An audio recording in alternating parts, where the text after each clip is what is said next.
This is what you see in the goggles when you fly analog, and this is what you get with digital. Analog goes for 300 to 400 bucks, goggles, camera, VTX, and digital goes for 950 bucks. For the last 3 years, I've been flying analog exclusively. No, I haven't had any devastating crashes, nor did I lose any of the drones in the process. But I felt restricted by the insanely low resolution and by a less reliable signal when flying low or behind obstacles.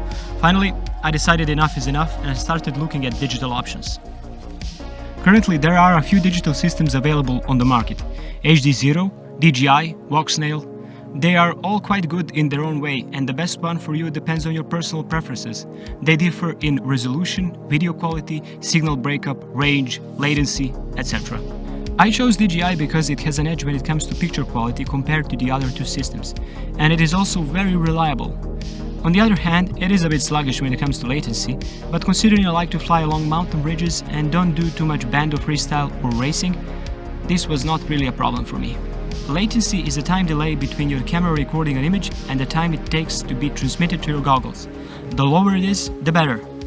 I'll link the video that goes deep on this subject and includes proper latency measurements for all of these digital systems. This is all fine and dandy. I see more detail, have more confidence, and am less likely to crash and lose drones. But the greatest selling point for me was DJI O3's internal 4K 120 10-bit recording.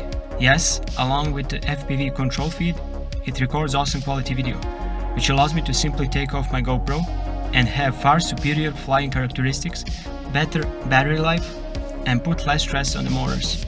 Truth be told, GoPro does have better quality, slightly better dynamic range, but I'd argue that if you want a truly professional looking image and you have a good gig lined up, just buy a Cine lifter, slap on your full-size camera and just send it. Now it's time to touch on some obvious issues with the system. Out of the box, it is severely limited in range.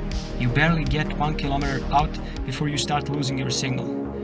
This can be solved by adding an empty ham CFG file to the SD card. This way you unlock more channels. There's also a quirk. The frame rate you choose for your internal DJI 4K recording always corresponds to the FPV feed frame rate in your goggles. So if you want to record 4K 30 FPS, you're gonna fly at 30 FPS. It is what it is, I guess.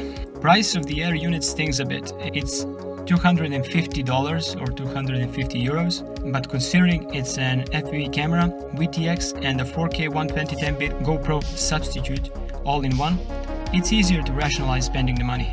Mounting the camera requires a sound build, dampened mounting points, or you'll get jello in your footage. I see there is an increasing number of O3 compatible frames, so if you're building your drone from scratch, it's not really an issue, just find a proper frame. Okay, enough lollygagging, time to fly.